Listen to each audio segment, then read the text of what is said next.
Centre. तो दोस्तों आज मैं आपको भारतीय साक्ष्य अधिनियम यानी इंडियन एविडेंस एक्ट 1872 के बारे में मैं आपको बताऊंगा। तो इसका मैं आज आपको समरी सिर्फ बताऊंगा, इसमें बहुत डिटेल में मैं नहीं जाऊंगा। तो दोस्तों आप कभी भी किसी भी एग्ज़ाम की तैयारी ऐसे करें और किसी भी सब्जेक्ट की कि उसमें से एक भी प्रश्न बचकर न जाने पाए, तभी ये माना जाएगा कि आपकी तैयारी अच्छी हुई है। अब कुछ प्रश्न तो ऐसे मान लीजिए कि जो आपको सीधे बेयर से नहीं मिलते हैं या आपने जो भी सोर्स ऑफ मटेरियल पढ़ा है वहाँ से नहीं मिलते हैं, मैं उसकी बात नहीं करता।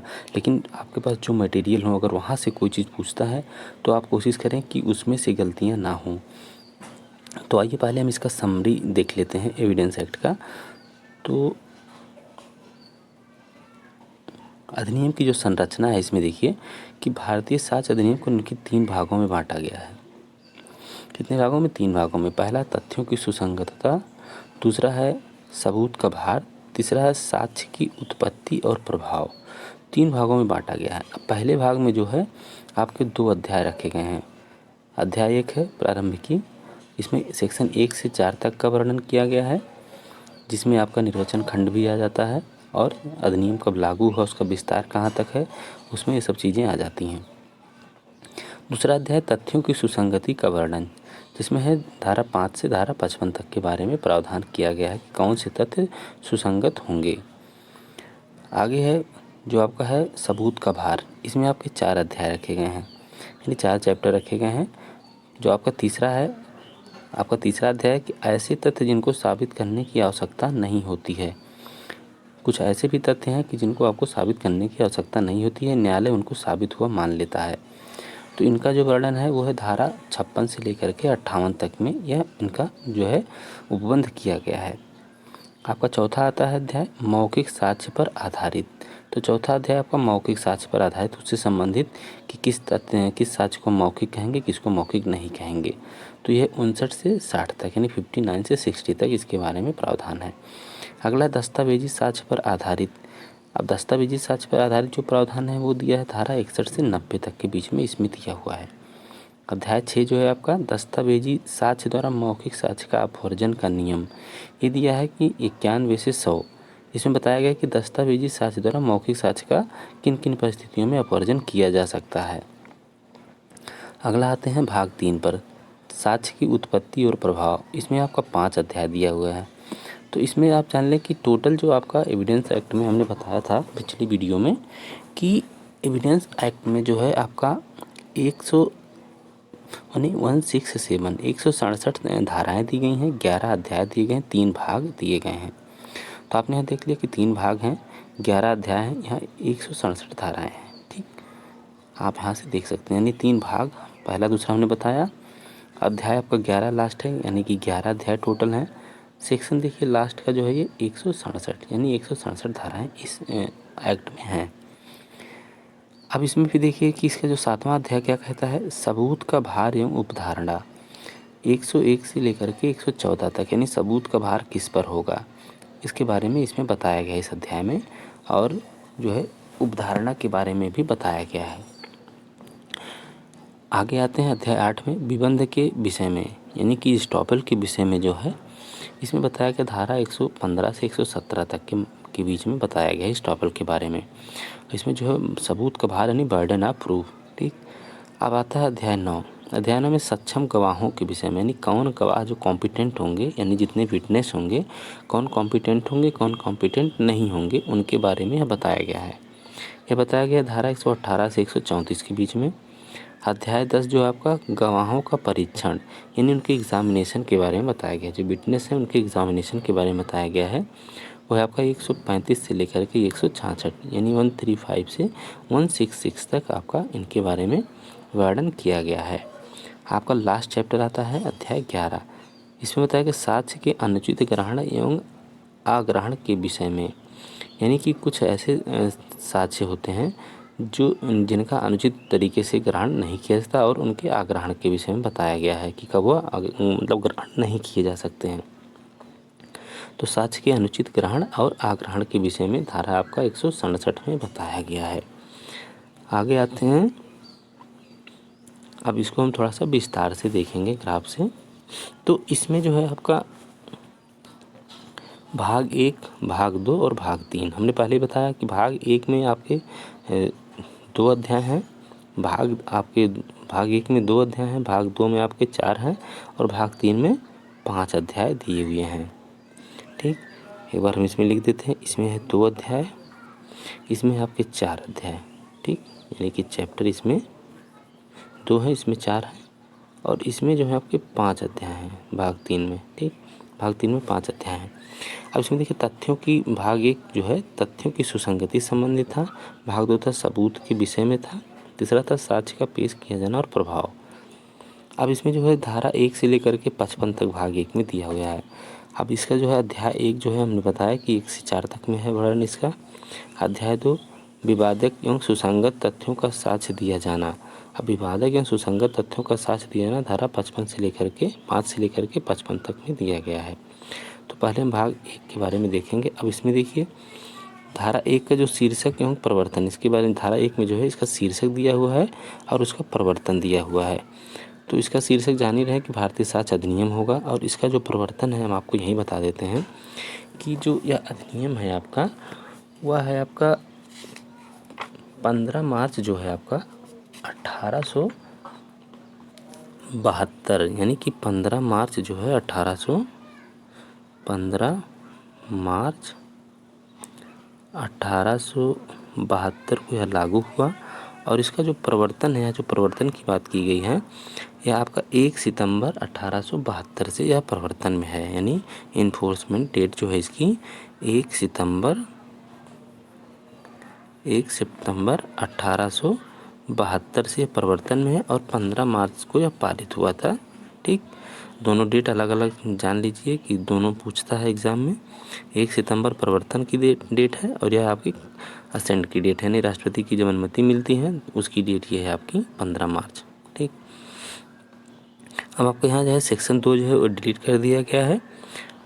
सेक्शन 3 जो परिभाषा खंड है, सेक्शन 3 और 4 आपका परिभाषा खंड है। ठीक, अब आगे आते हैं हम, इसमें बढ़ते हैं कि आपका जो है भाग 2 में जो दिया हुआ है। ठीक, अब भाग 2 में अध्याय 3, अध्याय 4, अध्याय 5 और अध्याय 6 दिए हुए हैं।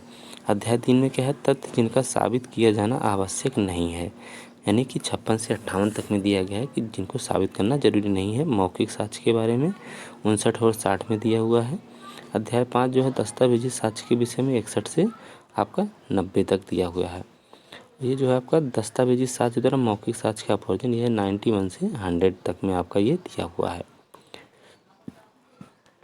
अब इसमें देखते हैं दस्तावेजी अध्याय 5 में जो है इसको थोड़ा सा इसमें विस्तार किया गया है।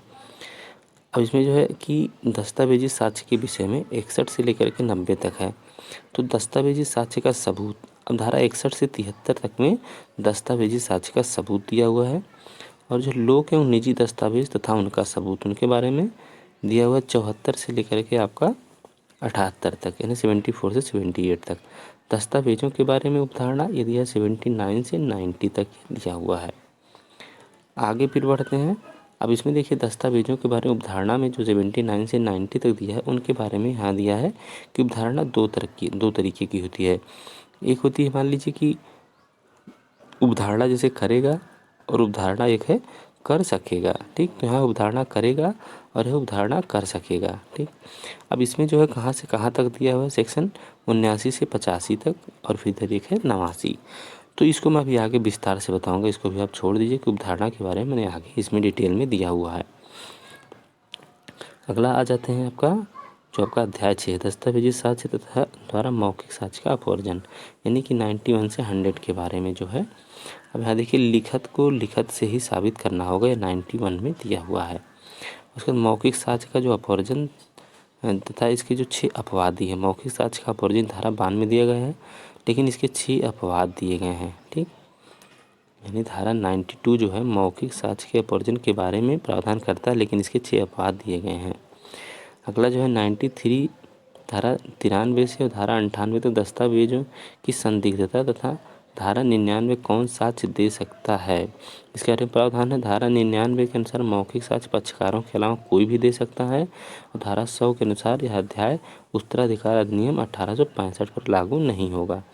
अब इसको देखते हैं यहाँ आ जाइए, इसको फिर से इसने डिस्क्राइब करना है यहाँ पर आपको प्रत्यक्ष संदिग्धता। धारा 93 में जो है आपका प्रत्यक्ष संदिग्धता है, धारा 94 में अप्रत्यक्ष संदिग्धता है, यानी ठीक है।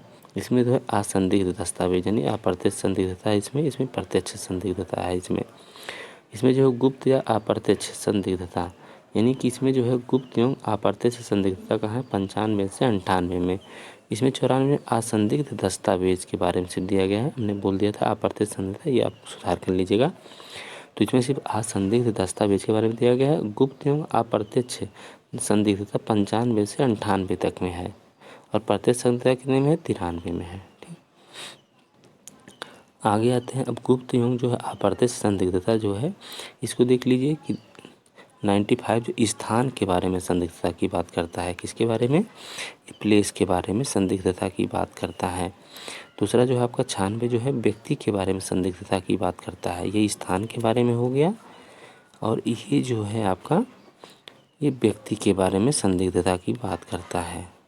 ठीक, अब उसके बाद जो है आपका 97 दस्तावेज की भाषा की संदिग्धता के बारे में बात करता है, यानी कि दस्तावेज की भाषा जब संदिग्ध हो तो उसके बारे में यह प्रावधान करता है। और उसके बाद जो है आपका 98 ये अप्रचलित शब्दों की संदिग्धता के बारे में बात करता है। अप्रचलित जो शब्द होते हैं उनकी संदिग्धता के बारे में बात करता है। अब अगले उस पर हम चलेंगे जो आपका भाग 3 है। भाग 3 में आपके 5 अध्याय दिए हुए हैं। इसमें देखिए अध्याय 7, अध्याय 8, अध्याय 9, और उसके बाद आपको 10 और 11 दो अध्याय और हैं जो भी नीचे आएंगे। अध्याय 7 में सबूत के भार के विषय में, यानी कि 101 से 114 का तक में यह दिया गया है। ठीक, दूसरा आपका विबंध यानी कि स्टॉपेज 115 से 17 तक में, साक्षियों के बारे में 118 से 134 तक में दिया गया है। बात कर लेते हैं अध्याय 7 में सबूत के भार के विषय में। इसमें देखिए कुछ तथ्यों को साबित करने का भार यानी कि 101 और 101 से 110 तक इसमें दिया हुआ है। ठीक, और कुछ उपधारणाएं तथा उनको खंडित करने का भार 110 से 114 ए तक में दिया गया है, यानी कि यहाँ साबित करने का भार दिया गया है, और यहाँ कुछ उपधारणाएं जिनको खंडित करने का भार दिया गया है किस पर होगा। ठीक, 110 से 114 ए तक यानी का तक, और इसमें सिर्फ साबित करने का भार दिया गया है कि कौन साबित करेगा, वो है 101 से 110 तक में। अब इसमें आ जाते हैं अध्याय 9 में आ जाते हैं। अध्याय 9 जो बात करें साक्षियों के बारे में, धारा 118 से 134 तक। तो सक्षम साक्षी के बारे में इसने बात किया है। एक धारा 118 और 119 में सक्षम साक्षी के बारे में बात की गई है। दूसरा विशेषाधिकृत साक्षी, इनके बारे में 120 से 129 तक में बात की गई है। जो साक्षी पक्षकार ने उनका हक विलेख पेश करना, इसके बारे में धारा 130 में बताया गया है। ठीक, धारा 130 में बताया गया है कि जो साक्षी न्यायालय में उपस्थित नहीं है उनका हक विलेख पेश कब किया जाएगा। अगला है कब्जाधारी द्वारा दस्तावेज पेश करने से इनकार, 131 में दिया गया है। फंसाने के आधार पर उत्तर देने से क्षम्य नहीं, अगर कोई व्यक्ति यह सोच करके कोई साक्ष्य नहीं देता है कि उसको फंसाएंगे तो उसके आधार पर उसको क्षमा नहीं किया जाएगा, 132 में यह प्रावधान किया गया है। सह अपराधी के बारे में प्रावधान जो है 133 में किया गया है। किसी तथ्य को साबित करने के लिए साक्षियों की संख्या निश्चित नहीं, यानी कि धारा 134 में बताया गया कि किसी तथ्य को साबित करने के लिए जरूरी नहीं कि साक्षी 2 हों, 4 हों, 5 हों, एक अकेला साक्षी भी किसी तथ्य को साबित करने के लिए पर्याप्त माना जाता है। अगला आ जाता है आपका अब विशेषाधिकृत साक्षी के बारे में, जो 120 से 129 में कौन कौन साक्षी विशेषाधिकृत साक्षी के रूप में माने जाते हैं। अब पति पत्नी, धारा 120 में जो है इनके बारे में प्रावधान किया है। पति पत्नी एक विशेषाधिकृत साक्षी माने जाते हैं। दूसरा न्यायाधीश तथा मजिस्ट्रेट, 121 में इनके बारे में दिया गया प्रावधान। पति पत्नी की विशेषाधिकृत सूचना 122 में दी गई है। इनकी जो सूचना है 22 में दी गई है। राज्य के कार्यकलाप के दस्तावेज 123 में दिए गए हैं। गोपनीय सूचनाएं 124 से 125 में दिए गए हैं। वृत्तिक संसूचनाएं 126 से 129 में दिए गए हैं। अब आगे आते हैं। अब ये देखिए हमने कहा था कि ये जो है आपका अध्याय जो है 9 तक था। अब अध्याय 10 और 11 यहाँ पर दिया गया है। अध्याय 10 और 11 साक्षियों का परीक्षण, 135 से 166 तक में साक्षियों का परीक्षण दिया गया है। और अध्याय 11 में साक्ष्य के अनुचित ग्रहण तथा अग्रहण के संबंध में, यानी धारा 167 में दिया गया है। अब जो 135 से 166 में देख लीजिए साक्षियों का परीक्षण। अब साक्षियों का जो क्रम है वो धारा 135 में दिया गया है। साक्षियों का क्रम के बारे में प्रावधान 135 में, मुख्य परीक्षा, प्रति परीक्षा तथा पुनः परीक्षा के बारे में 137 से 138 तक में प्रावधान किया गया। सूचक प्रश्न 141 से 143 के बारे में इसके बारे में बताया गया है कि कब सूचक प्रश्न पूछे जा सकते हैं, कब नहीं पूछे जा सकते हैं। प्रति परीक्षा में पूछे जाने वाले प्रश्न 146, ठीक, और इसके बाद साक्षी को उत्तर देने हेतु कब विवश किया जाएगा 147। यहाँ पर 2 सेक्शन के बारे में इसमें बता दिया गया है। प्रति परीक्षा में ना पूछे जाने वाले प्रश्न 149 से 152 तक में ऐसे प्रश्न के बारे में बताया गया जो प्रति परीक्षा में नहीं पूछे जा सकते, न्यायालय इनको मना करती है। पक्षद्रोही साक्षी, धारा 164 में पक्षद्रोही साक्षी के बारे में बात की गई है। हॉस्टाइल विटनेस जो होते हैं, स्मृति ताज़ा करना, यानी कि आप स्मृति ताज़ा करने संबंधित प्रावधान 159 से 161 में दिया गया है। अब आते हैं आपके इधर दस्तावेज पेश किया जाना 162 में दिया गया, दस्तावेज पेश किया जाना, ठीक। उसके बाद सूचना पर पेश दस्तावेज का साक्ष्य के रूप में प्रस्तुतिकरण 163 में दिया गया है। सूचना पर पेश न किए गए दस्तावेज का साक्ष्य के रूप में प्रयोग 164 में दिया गया है। अगला है प्रश्न करने दस्तावेज पेश करने का आदेश देने की न्यायालय की शक्ति 165 में दिया गया है। जूरी या सहायकों की प्रश्न करने की शक्ति 166 में दी गई है। अगला हमने बताया कि 167 में सिर्फ वही दिया गया है। साक्ष्य के अनुचित ग्रहण तथा अग्रहण के संबंध में 168 में दिया गया अध्याय 11 में। हमने कहा था उपधारणा के बारे में आपको विस्तार से बताएंगे। अब आइए देखते हैं उपधारणा यानी प्रिजम्पशन, ठीक। अब उपधारणा कहाँ कहाँ पर की गई है, ठीक, किस किस सेक्शन में। उपधारणा 2 तरीके की होती है। एक होती है तथ्य की उपधारणा यानी प्राकृतिक उपधारणा, और दूसरी विधि की यानी कृत्रिम उपधारणा, यानी कि प्रिजम्पशन ऑफ फैक्ट या नेचुरल प्रिजम्पशन, यह है प्रिजम्पशन ऑफ लॉ और आर्टिफिशियल प्रिजम्पशन। अब इसमें जो है आपका तथ्य की उपधारणा में जो है इसमें है कि मे प्रिज्यूम की बात इसमें की जाती है। जहाँ पर मे प्रिज्यूम आएगा वहाँ मान लीजिए कि तथ्य की उपधारणा के बारे में बात की गई है, क्योंकि आप देखेंगे कि 3 तरीके का होता है आपका। मान लीजिए अब इसमें जो हो गया कि प्रिजम्पशन जो है 2 तरीके का होता है, लेकिन अब इसमें जो है विधि का जो प्रिजम्पशन है यानी कि विधि की जो है आपका प्रिजम्पशन ऑफ लॉ जो है ये 2 तरीके का होता है। सामान्यतः आप देखेंगे कि प्रिजम्पशन 2 तरीके का होता है आपका, यानी कि तथ्य की उपधारणा और विधि की उपधारणा। विधि की उपधारणा में आपका 2 होता है, खंडनीय उपधारणा, एक अखंडनीय, ठीक। तो इसमें जो है खंडनीय में आपका देखेंगे यानी उपधारणा कर सकेगा।